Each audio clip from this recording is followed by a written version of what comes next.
Bonjour et bienvenue dans le Défaussé, votre émission hebdomadaire sur le jeu de société.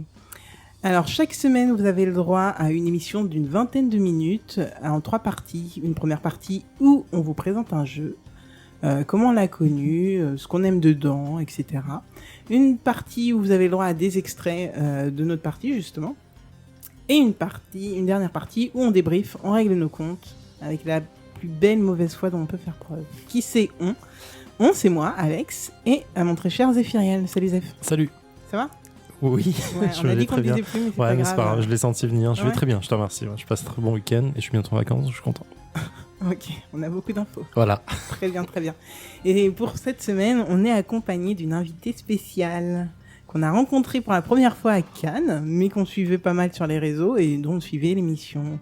C'est Paul Gara de Proxy Jeux. Salut Paul Gara. Salut Alex. Ça va ? Bah ouais, je suis hyper flattée d'être invitée quand même. Je suis tellement contente de t'avoir enfin avec nous, parce que c'est vrai qu'on en parle depuis un petit moment. Ouais, et pour moi c'est une première, et puis vous me donnez en plus l'occasion pour une fois de parler pas de jeux enfants, donc c'est cool aussi quoi.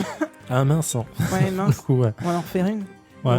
On l'invite pour un jeu enfant. Je Faudrait. vous apporterai mon premier verger si vous avez envie de jouer au jeu du corbeau, Mais en plus, tu sais que nous, on en fait tellement pas que j'ai aucune idée de ce dont tu parles. Je suis désolée. Écoute, la prochaine fois j'amènerai Paul Gara Junior. Ah bah carrément, ça peut être marrant. Vas-y, y a pas de souci.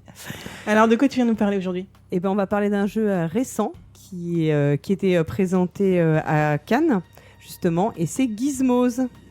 J'avoue que je vous ai entendu en parler dans des débriefs, donc j'ai hâte que tu m'en parles, que tu nous en parles, parce qu'on n'oublie pas Zéphiriel. Oui, je suis là, j'écoute.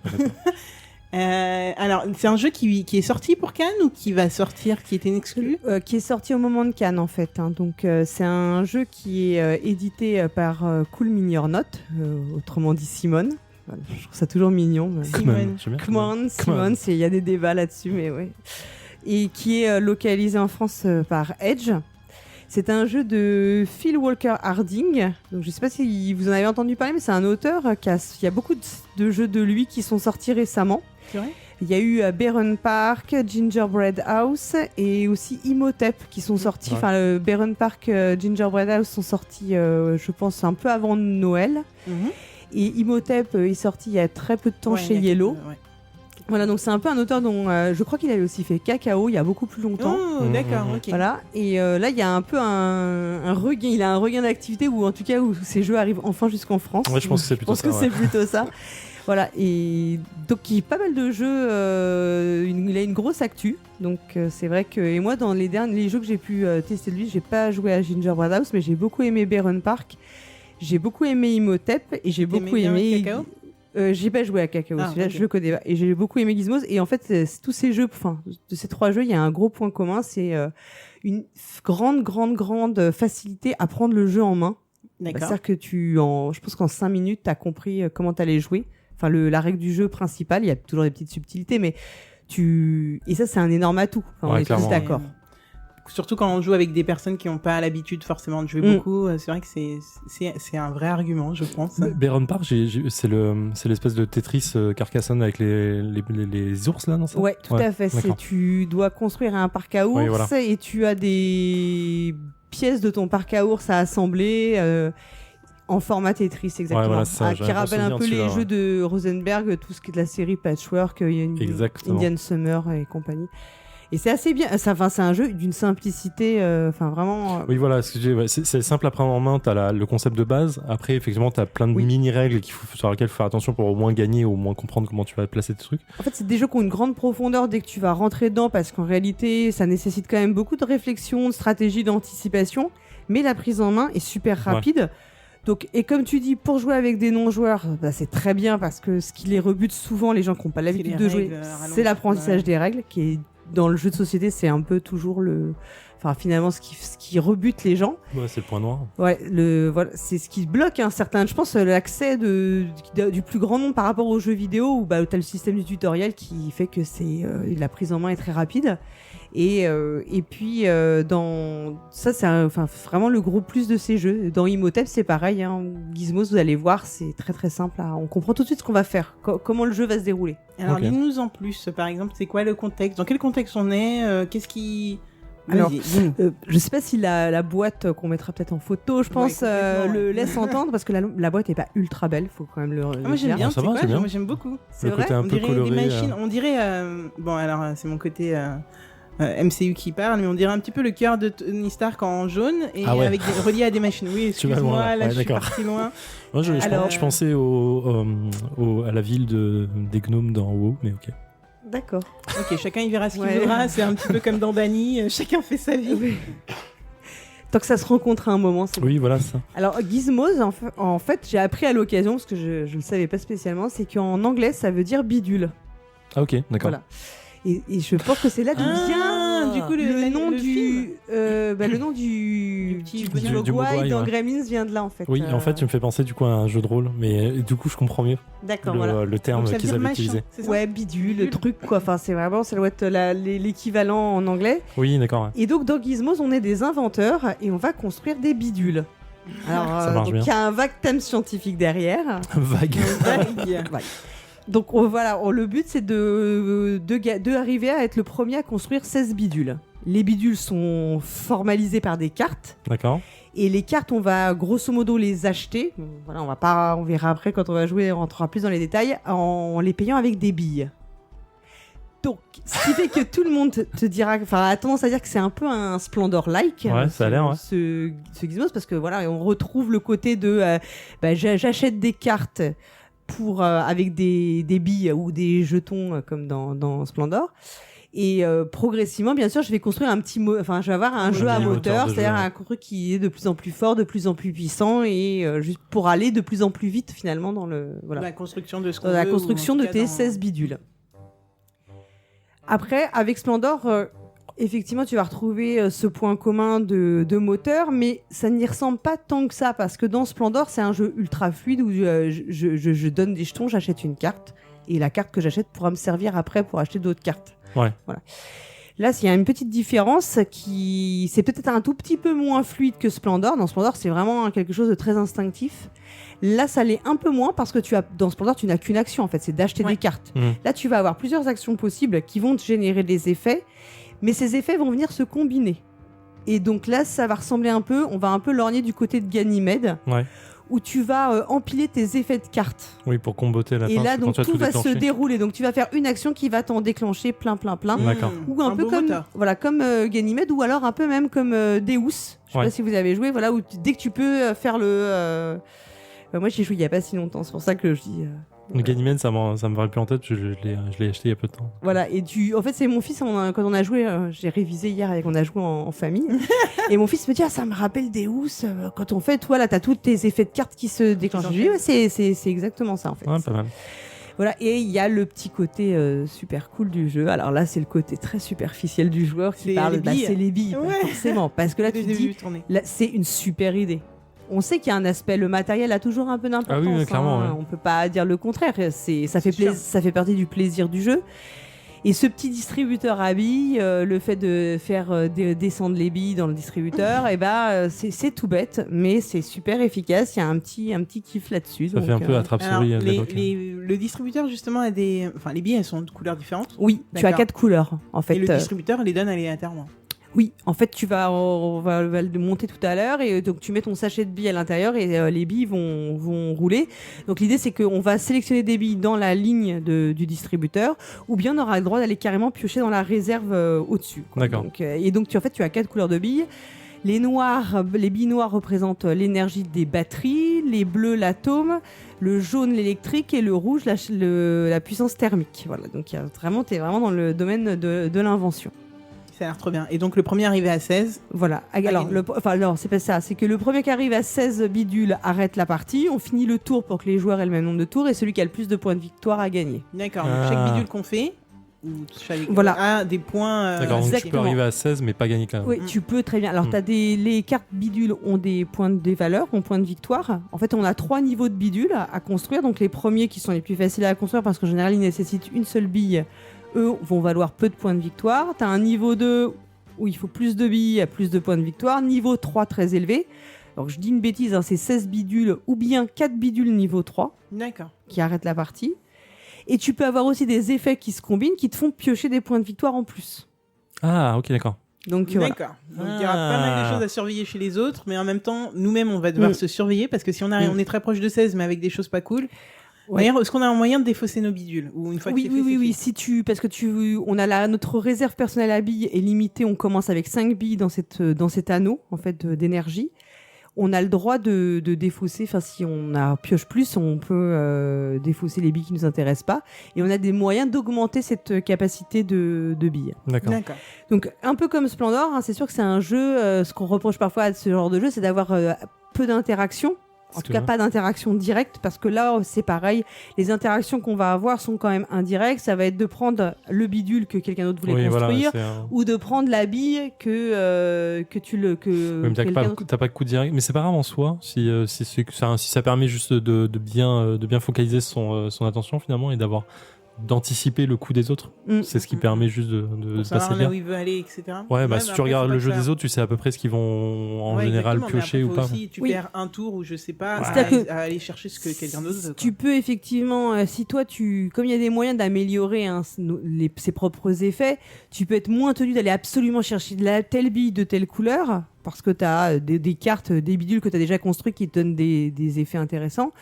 Du coup, tu peux aussi aller regarder ce que les autres joueurs peuvent vraiment, s'ils ont vraiment besoin de la bille noire, si tu as envie d'être un peu un enfoiré, pardon, tu vas chercher cette bille noire, et c'est-à-dire que l'autre, il doit prendre le risque d'aller piocher pour essayer de choper la bille noire, quoi, par exemple. C'est du hasard quand tu pioches. Voilà, il y a la sélection, il y a l'action choisir qui te permettra d'aller chercher une certaine bille dans les 6 billes de la ligne du distributeur. Et après, tu as aussi l'action piocher qui, elle, est une action en plus que tu peux déclencher avec tes effets. Et là, tu vas aller chercher dans la réserve. Donc là, c'est au hasard. Là, c'est au hasard. Ok, bon, alors, et très rapidement, parce que là, je crois qu'on a un peu dépassé les 10 minutes d'intro. Alors, toi, tu as découvert comment ce jeu à Cannes? Alors, on y a joué à Cannes avec Hammer, aussi de Proxy Jeux. Et donc, on avait très envie d'y jouer tous les deux parce qu'on aimait bien l'auteur et puis on avait entendu pas mal sur le jeu. On y a joué avec une charmante personne dont j'ai absolument oublié le nom, mais qui a été notre compère du jeu. On a vraiment bien aimé. Le jeu répondait exactement à nos attentes. En fait, c'est exactement le genre de jeu. Je trouve qu'il est moins froid que Splendor. Il y a un peu plus de background. On y croit un peu plus dans l'ambiance et la thématique. Splendor, qui y croit moyennement quand même. Et voilà, et en même temps il y a un peu plus de règles. Moi j'aime bien le côté des combos en fait. Je fais une action et en fait ça m'en déclenche 5 autres. Ouais, je trouve ça toujours. Il y a une grande. Quand t'arrives à faire un bon coup, t'as une satisfaction qui est hyper forte quoi. Enfin, t'es toujours hyper satisfait d'avoir réussi un bon coup. Ça marche bien. J'ai hâte de tenter parce que je visualise pas encore totalement comment ça va se comboter. Mais du coup, dis-nous juste, c'est pour combien de joueurs maximum? Alors c'est de 2 à 4. Je pense qu'il faut clairement à 2, c'est moins bien. On y a joué avec mon mari à 2 et franchement, on a trouvé que c'était le roulement des billes et des cartes était moins rapide et du coup tu peux plus un peu bloquer et stagner et donc je pense qu'il faut vraiment jouer à 3 ou 4 et je crois que c'est 14 ans, je dis pas de bêtises. D'accord, bon écoute, on redira dans le dos de la boîte et c'est à peu près une 40aine de minutes une partie. Ça va alors. Ouais, c'est ça, 14 ans et plus. J'étais un peu étonnée sur l'âge parce que Splendor, c'est un jeu que tu peux faire jouer dès 8 ans en général. 8 ans, ça passe Peut-être, 8 ans des enfants qui jouent déjà. Ouais, voilà, qui ont l'habitude de jouer. Mais là, 14 ans, ça apporte juste la réflexion supplémentaire. En fait. Bon, on y a joué hier, mon fils, il a réussi à gagner quand même. 10 ans ouais, mon fils, il a 10 ans, il a gagné. Comme toujours, dès qu'on joue avec lui, de toute façon, il est absolument insupportable. Il chouine toute la partie. Ah oui, on vous le laissez gagner en fait. Non, même pas. Mais je sais pas comment il se démerde. Il nous explique qu'il est malheureux, qu'il va pas gagner. Je pense qu'il nous endort un peu comme le serpent, tu vois. Et c'est souvent qu'il nous bat à beaucoup de jeux. Comme ça, il y a une espèce de strat. Toi, tu te méfies pas de lui et tout, et tu le laisses un peu. Je pense que tu t'interdis aussi de faire des sales coups aux enfants. Oui, ce que j'allais dire, oui. Ouais. Donc tu le laisses gagner parce que tu inconsciemment, j'ose pas trop lui faire des sales coups. C'est possible. C'est bien. Il va falloir se mettre, ça c'est clair. Ouais, maintenant, je vais plus avoir d'état d'âme. Mais on a par exemple à Cannes, on a joué première partie de Draftosaurus. Il a gagné. Et les autres joueurs avaient pas envie de le laisser gagner, donc c'est que. Je pense qu'il est bon. Mais quel monstre sont les gens pour pas pouvoir laisser gagner les enfants? Je vous le demande. Attends, moi je fais ça avec mes nièces. Il est hors de question que je laisse gagner parce que t'es un enfant, ça va pas. Je suis complètement d'accord. Pour moi, les enfants doivent perdre. Ouais. Apprendre à perdre. C'est formateur, c'est vrai. Oui, ils doivent perdre parce qu'ils doivent apprendre que tu gagnes pas. Tu joues à The Island avec eux, tu les fais couler tout de suite. Ah, direct. C'est le plaisir. C'est le petit plaisir de le regarder pleurer. Tu sais pas nager. C'est ça? Bon, je pense qu'il est temps de commencer. Oui, vas-y, Allons-y. on y go. Go. Faut pas faire des Alors, je fais ça, et ça, vous remettez là-dedans, choses. je Non, sais c'est pas. la jaune, c'est la jaune. Oui, c'est... je sais pas Je si la j'ai mets avec le bleu. Clac. J'archive, et comme j'archive, je peux épiocher. Ok, ouais, d'accord. Donc je vais piocher. bah voilà le combo, le fameux combo. C'est ça. Dites-moi si je peux, hein, si j'ai bien tout compris. Je peux prendre, Payer. classer, Ouais. payer, Et voilà. et à partir de maintenant, Donc là, tu construis cash. Voilà. Et du coup, je fais pas d'effet, mais voilà, il me la pique. Pour moi, l'oubli, c'est la meilleure leçon. Hein, mais tu T'as dit peux- quoi? Pour moi, l'oubli, c'est la meilleure leçon. Hein, mais... Ok. Vas-y. Du coup, comme j'ai fait ça, Ouais, à partir de maintenant, mon bleu devient du... Ouais, du ton bleu, ce que je n'importe veux. quelle valeur, ouais. Et en fait, je peux pas rejouer tout de suite. Non. De toute façon, il n'y a pas de bleu. On peut plus jouer. T'as les salauds, tu sais, les C'est tortionnaires. pas grave. Non, mais c'est vrai que je me suis... Ah, ça te fait gagner? Bah, en fait. Tu vois, ça veut dire que quand tu pioches, tu prends directement du bleu. Non, sérieux, si tu Quand tu choisis pioches une bleu. bleue, t'as le droit de repiocher dans la réserve. Donc. Ah, parce que toi, dès que tu vas faire n'importe quelle action, maintenant, tu vois, c'est... Bah ouais. Moi, je voudrais une carte comme ça, une carte construction, Ah, elle il y en va a être pas. chère. Ah, non, il y en a pas. Regarde, j'ai une question. Ouais, Là, comme ça me fait... quand j'ai un bleu, ça m'en fait 2. oui. Et comme j'ai ce pouvoir qui me fait un bleu, c'est ce que je veux. Est-ce qu'on Pour moi, peut... ouais, non, pour moi, ça va pas ensemble. Non, va ça pas se ensemble, combine pas ensemble. Ouais, Ok. non. Les miennes sont pas terribles non plus, mais on est obligé... J'ai pas de plan à long terme, je suis nul. Ouais, je me dis exactement la même chose. Alors, mais- ok, moi, je prends... Ah, c'est quand même opportuniste, hein, comme jeu. Ouais. T'es obligé, parce qu'il faut te réadapter à un peu... Ouais, mais j'aimerais bien je pense pouvoir que- faire un gros combo, quoi. Prendre cette carte-là. On a Et quand je construit. construis une carte bleue, j'ai le droit de choisir une bille. Comme je construis, je fais 1, 2, 3, 4, 3 points de victoire. Oh là là. 1, 2, 3. Ouais, je pense qu'il gagne avec ça. Tu gagnes, hein? 37 à 31 et à 21. Bien, ça, j'aime bien. ça. Ouais, bah alors là, t'es Tu loin. vois, t'as voilà. gagné. Oui, bon. Et nous voilà de retour dans le défaussé après une partie de environ 36 minutes en compagnie de Paul Gara pour le jeu Gizmos. Alors, qu'est-ce qu'on en a pensé, Zéphiriel? C'est un très bon jeu. J'ai beaucoup aimé. J'aime beaucoup cette mécanique de combotage qui est très intéressante et qui est clairement en fait le cœur du jeu, hein, parce que c'est ce qui te donne envie de jouer et de continuer à jouer et de réfléchir à faire un meilleur combo pour le tour suivant. Après le design est en fait non, je sais pas, j'essaie d'entrer dans les détails tout de suite. C'est un très bon jeu, j'ai kiffé ma race. En plus j'ai gagné, donc ça c'est la petite cerise sur le gâteau. Au score. On l'a laissé gagner parce on qu'on l'a est laissé super. gagner. Voilà, c'est la galanterie. Parce qu'il était en minorité. Et Voilà, s'est nous, on est dit, voilà pour on va une- pas- ouais. Je suis en minorité de taille. Bah oui, je suis plus grand.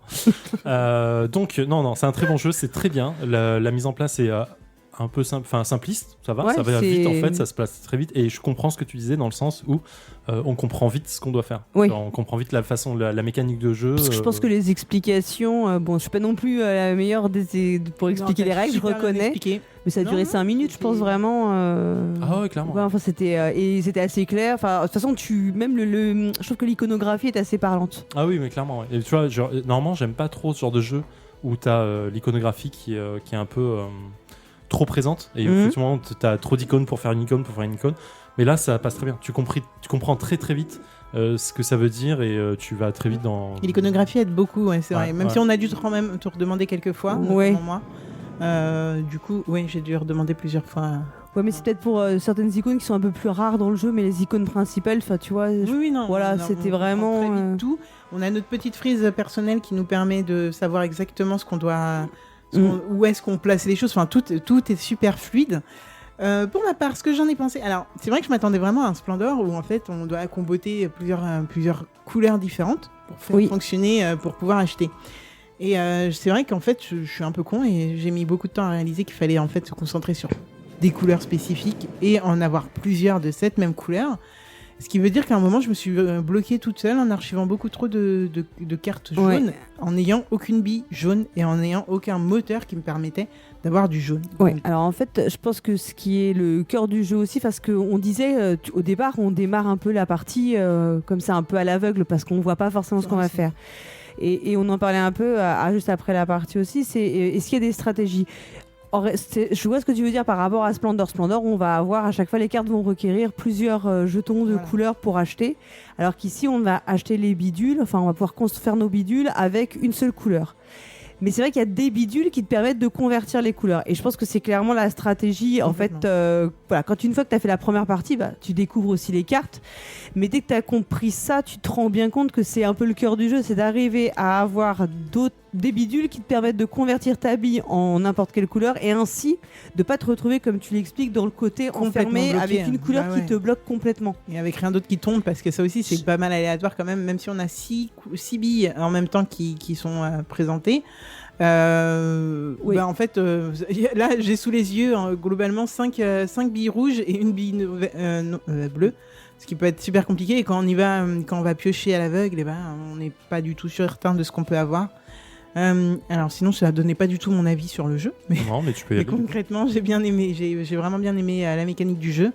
Ça, je le dis, j'ai l'impression de le dire à peu près toutes les semaines dans chaque jeu qu'on présente. Mais ouais, moi, je suis très longue pour commencer à comprendre les moteurs, comment fonctionne chaque jeu. Ce qui veut dire que j'ai besoin de cette 2e, 3e, 4e partie pour rentrer vraiment dedans et me dire mais ouais, là tu peux faire ça, ça. Et là c'est typiquement le genre de jeu où j'ai envie d'y retourner juste pour me prouver qu'en fait je peux faire beaucoup mieux que ce que j'ai fait. J'ai terminé dernière, je sais même pas si ça vaut le coup de le dire parce que voilà. Non mais c'est. Et du coup le matos, moi il m'a mis vraiment dans cette ambiance où j'ai une machine, vous savez la machine où on a les grosses mains en fer là qui vont qui vont choper les cadeaux. Et là ça me donnait un peu cette impression quand j'allais fouiller etc. avec les grosses billes mais c'est pas des billes comme on va mettre toutes les images comme d'habitude sur les réseaux, mais c'est pas des billes pleines en fait comme on peut avoir souvent. C'est ces billes qu'on a je sais pas quand on est petit et à l'intérieur il y a des sortes de bulles et tout, ça donne un univers très enfant. Quand on parlait de billes, je pensais justement à retrouver des billes de mon enfance en verre. Ah oui. En fait là du coup quand elles étaient en plastique, je disais c'est pas celle que j'attendais de voir. C'est un peu bizarre. Moi ça me rappelait, tu sais, les balles rebondissantes que t'avais et qui avaient forcément ces petits quand même dans l'enfance quoi. Et tu vois j'avais une autre idée en tête, mais j'aime bien effectivement le matériel compte et pourtant il sert à rien. Ça pourrait être des pions en bois, ça pourrait être c'est un prétexte. C'est vraiment je pense que c'est un peu du prétexte le matériel, c'est et en même temps, je trouve que ça gomme l'aspect un peu austère que tu avais dans un jeu comme Splendor. En fait, tu vois, le distributeur, les billes, donne une petite... Ouais, c'est un petit truc ludique en plus, quoi. Ça m'a fait penser un peu à Potion Explosion dans le... Oui, il y a un peu de ça. Puis il y a en fait, il y a beaucoup de manipulation avec les billes, parce que tu vas fouiller, donc il y a un petit côté comme ça un petit plaisir. T'as la ligne, la piste de billes que tu peux prendre. Voilà, et après ça ce petit côté ça rappelle forcément des souvenirs d'enfance, les billes, ça me renvoie à ça. C'est clair. Et je pense que le jeu joue aussi sur cette petite nostalgie. Oui, clairement. Puis les petits dessins sont super agréables, ils sont assez enfantins en fait, on dirait les dessins que tu pouvais faire quand t'es gamin en te disant si je branche une machine à ça, si je mets un chat qui marche sur un tapis et qui fait du coup de l'énergie, il va me faire de l'énergie pour faire ça. En fait je pars dans ce délire là, mais c'est exactement ça en fait, parce que t'as quand tu reprends les dessins des machines, en fait t'as même les lignes des cahiers. Mystère.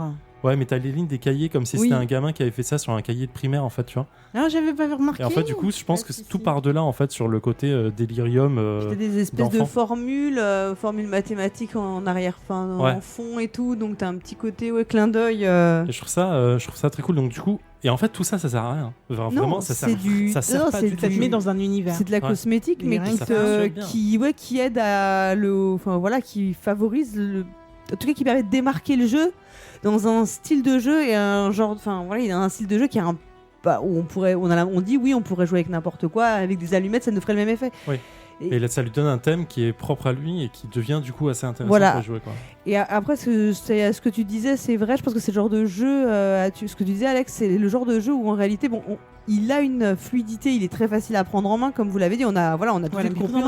On n'a pas eu d'erreur de règles. On n'a pas eu de moment de questionnement. Et pourtant, c'est ce type de jeu qui nécessite effectivement plusieurs parties pour réellement. À part quand ça s'appelle Zéphiriel, apparemment. Le maîtrise. Ouais, en tout cas, pour définir les stratégies de départ, parce que je pense qu'il y a malgré tout, même si tu es tributaire des billes, des premières billes que tu as et des cartes qui vont sortir en tout début de partie, il y a des axes de stratégie à avoir. Par exemple, on le disait, je pense qu'il faut assez rapidement récupérer des cartes qui te permettent de convertir tes billes, parce que tu t'enlèves un souci pour l'avenir. Et on l'a dit, mais dans les bidules que tu construis, il y a 3 niveaux. Et bien évidemment, le niveau 3 coûte plus cher, mais rapporte beaucoup de points de victoire. Mais tu as aussi des bidules qui te permettent de générer des points de victoire. Par exemple, qui te disent, si tu construis après un bidule rouge, jaune, voilà, en fonction, ça te donne des points de victoire. Et je pense que si tu arrives à choper ces cartes-là assez vite, c'est une meilleure stratégie que t'aller t'enquiquiner à aller attendre d'avoir plein de billes pour racheter ta carte de niveau 3. Parce que finalement, à chaque fois, tu vas construire tout le temps des trucs rouges, mais dès que tu les construis, tu doubles tout le temps ton nombre de points de victoire. En fait, ce que j'ai fait, parce qu'à la fin, quand je construisais un bidule niveau 1 jaune, qui me rapportait 1 point de victoire, en fait, il m'a rapporté 4. Voilà. Son point à lui, plus les 3 points qu'il me donnait, parce que j'avais justement cette conversion. Tu avais 2 bidules qui te permettaient, donc, alors que moi j'avais construit des bidules qui étaient 2 bidules qui rapportaient beaucoup de points de victoire, mais en fait en termes de bidules, j'avais plus de points que toi, mais toi avec tes points de victoire acquis au fur et à mesure, tu me passais devant. Donc comme quoi il y a plusieurs manières de. Il y a quand même plusieurs manières, et je pense que aussi on aurait pu à des moments le bloquer sur. Tout simplement, on aurait pu lui choper. Les cartes qui lui permettaient d'avoir... Mais en fait, c'est le souci de ce genre de jeu, c'est que quand tu commences à faire la police pour quelqu'un, tu te mets toi en danger. Ouais. Et donc, du coup, tu fais un kingmaker. Parce que si là, par exemple, le jeu se jouait entre Paul Gara et moi, à la fin, si toi tu commences à dire ok je vais bloquer Zef parce qu'il est en train de gagner, tu me favorisais. Donc, du coup tu fais gagner l'autre. Mais à 3 tu veux dire oui. Oui mais en fait à aucun moment dans ce genre de jeu tu peux te dire je vais bloquer l'autre et ça va me faire gagner. C'est impossible. Ça c'est sûr. Et donc du coup il y a aucun intérêt à faire. Ou alors on se met sur le même territoire que l'autre. Oui mais c'est pareil en fait parce qu'il va te bloquer de fait. Parce que si tu te mets sur son territoire les cartes qu'il va te prendre vont te gêner aussi. Donc du coup tu gênes quelqu'un et quelqu'un dans le reste du groupe va se dire ok il se gêne tant mieux moi je vais aller ailleurs. Et en fait sur ce type de jeu il faut pas de kingmaker, faut pas bloquer l'autre parce que du coup tu te fais perdre en le faisant et tu fais perdre l'autre. Après il y avait quand même un truc assez simple là qui est l'archivage qui aurait pu être fait sur certaines cartes je pense dont toi t'avais besoin tu vois. Mais ça tu l'as fait sans le vouloir, tu m'as pris, Paul Gara aussi, il a fait prendre des cartes qui prendre des cartes ou des billes, ou la seule bille de la ligne qui t'intéresse. Mais il y avait d'autres façons de faire. Il y avait un autre projet à faire. C'est pour ça que c'est quand même un jeu où l'opportunisme, il faut savoir être opportuniste, parce que tu peux pas partir sur une stratégie prédéfinie en disant je vais faire comme ça, parce qu'il y a trop de roulements de billes, c'est le cas de dire, trop de roulements de cartes. Donc, tu es obligé d'être très opportuniste pour pouvoir toujours te réadapter, mais il faut quand même que tu aies une ligne directrice. C'est-à-dire pas forcément savoir ce que tu vas construire, mais te dire je vais privilégier les cartes construction. L'archivage, c'est super bien au début, puis après, tu peux t'en extraire et peut-être passer qu'à la construction. Enfin, clairement. Mais ça, forcément, c'est des choses que tu peux définir qu'après un certain nombre de parties, parce que la première partie, tu t'y vas un peu. Oui, voilà. Moi, tout ce qui était amélioration, en fait, je m'en foutais. Je me disais, ok, ça me sert à rien, ça. Voilà. Ça me fait pas de points de victoire. Toi, tu l'as pas. Voilà, toi, t'as pas fait. Je pense que il y a des axes à définir, mais il faut rester opportuniste. Et donc, effectivement, quand on te pique la bille ou la carte, il faut pouvoir retourner. Il faut avoir une porte de sortie. Toujours un deuxième, troisième plan, en fait. C'est pour ça quand je disais à un moment, j'ai mes 3 prochains tours. C'est pas faux. J'ai mon prochain tour plus le suivant. Oui. Et si vous me bloquez celui-là, en fait, j'en ai encore tu avais une porte de soi. Voilà. Tu savais à peu près comment te retomber sur tes pieds. Et alors, petite question, Paul Gara, toi qui as fait plusieurs parties, chaque partie est assez différente. Est-ce qu'il y a une rejouabilité qui quand même te... Oui, tu peux rejouer. Après, forcément, tu vas jouer le déroulé de la partie reste le même. Enfin, voilà, on construit nos bidules et tout. Mais il y a de la rejouabilité parce qu'il y a quand même pas mal de cartes. Et puis, de toute façon, tu commences jamais ta partie de la même manière. Moi, tu vois, je te dis, il faut avoir une ligne directrice. Hein.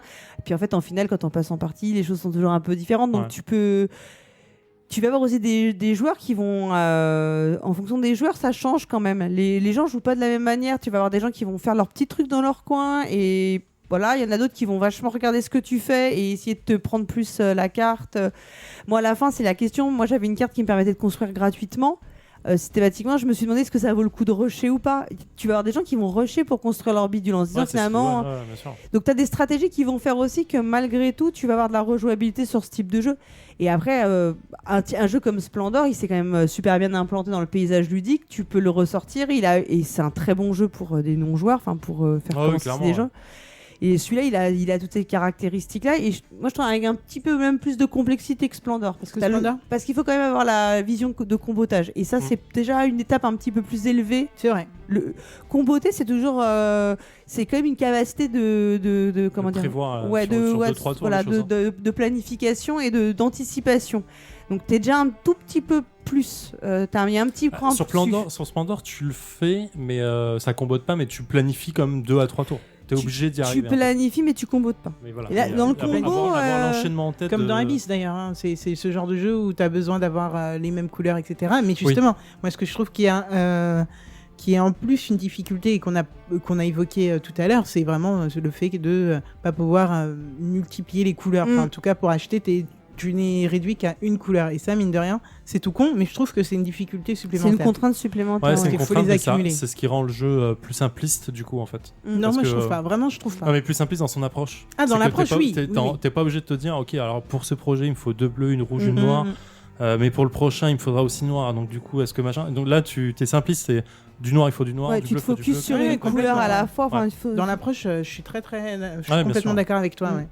Ouais. Et puis ce cerceau aussi, ce petit cercle qui nous empêche. Ça paraît con, mais c'est marrant. Ouais. Moi, je trouve que le matériel est bien trouvé. Quoi. Bon, après, le distributeur, on l'a vu, et parfois ça bloque un peu. Oui, il a des petits bugs, mais ça passe. Franchement, c'est pas. Voilà, c'est un tout petit. Ça fonctionne. Franchement, ça marche bien. Après, c'est vrai que si le distributeur il est cassé, vraiment cassé. Ouais. Tu vois, il y a un truc en moins. Franchement, je l'avouerai, il y a un truc en moins. Oui, mais ça, c'est un truc que tu retrouves. Ça me semble, c'est. Enfin, je sais pas comment tu peux le casser en fait. C'est vraiment pas par attention à ton matos.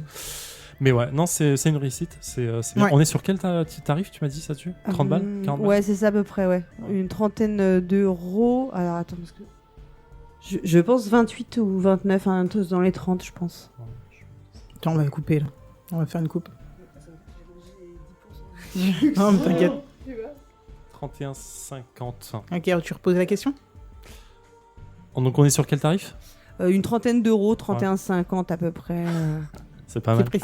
À peu près précisément. Ouais, bah écoute, je pense que ça vaut le coup. Donc, comme on disait, de 2 à 4 joueurs pour 14 ans et plus. Pour des parties d'environ 40 minutes. Donc, nous, on a été dans le bon timing. C'est ça. Ouais. Et non, bah écoute, moi, je suis aussi séduite et c'est clair que. Et je le vois en rupture de stock. Ah bah écoute, est-ce que c'est étonnant en fait? Non, tout de suite après Cannes comme ça, voilà, les gens ont dû en entendre pas mal parler. Oui, ou alors c'est l'effet proxy jeu. Peut-être, je sais pas. Oui, c'est parce qu'on en a débriefé. Il était dans notre débrief, donc forcément, tu vois, on a débriefé aussi Wingspan et il est déjà en rupture. Donc, bah voilà, il y a un truc. Il y a un truc. Non, voilà, mais ouais, je pense que. C'est un de ces petits jeux que, voilà, en plus, franchement, le tarif, il est pas non plus 31 ça reste raisonnable parce qu'il y a quand même du. Il y a du matos. Il y a les billes, fatalement. T'as les matos, c'est une rejabilité. On n'a pas fait la moitié des projets pour le niveau 2 et 3. C'est bien, quoi. Complètement. Bon, bah écoute, Paul Gara, merci beaucoup de nous l'avoir proposé. Bah, merci surtout à vous de m'avoir invité. C'était très cool. Écoute, voilà. Tu reviens quand tu veux. Ah, bah, avec plaisir. Clairement, tu reviens quand tu veux. Zéphiriel, on se retrouve la semaine prochaine. Comme d'habitude. Retrouvez-nous sur les réseaux sociaux. Regardez les photos. Et Paul Gara, vous la retrouvez. Alors, à quel rythme, on ne sait pas trop, parce que c'est pas forcément que toi. Non, alors Proxy Jeux, c'est au moins une émission tous les vendredis, avec plusieurs formats différents. Moi, vous me retrouverez toujours dans l'émission du dernier vendredi du mois, donc qui est l'émission Les Chroniques, puisque je fais présenter les jeux enfants, et je suis co-présentatrice des Chroniques avec Dédé Schutz. Donc voilà, c'est les gens les plus drôles qui ont été choisis pour faire les gens les plus drôles de l'équipe qui ont été choisis. Et je participe aussi à certaines des interviews. Quand on fait des interviews, en général, c'est le deuxième vendredi du mois. Quand c'est l'équipe de Paris, donc en général avec Fendo. Oui, parce qu'ils sont partout. Alors. Ouais, on est un peu partout. Compliqué. Donc alors, je fais des interviews avec Fendoel, Benoît FX ou Acariatre. Voilà, donc. Voilà. Bah, on espère en avoir d'autres au micro. Pourquoi pas avec plaisir, carrément. Du Défaussé, et puis toi tu reviens vraiment quand tu veux, il n'y a pas de souci. Merci beaucoup. Merci d'être venu, et on vous retrouve la semaine prochaine avec Zéphiriel qui va vous parler d'un autre jeu. Ouais, je sais pas encore quoi. On sait pas encore quoi. Et puis voilà. Alors là, du coup, comme on a Paul Gara qui est là, je sais pas si on peut faire de jouer bien. Éclatez-vous bien, jouez bien, à la semaine prochaine. Jouez bien. Ciao. Ciao.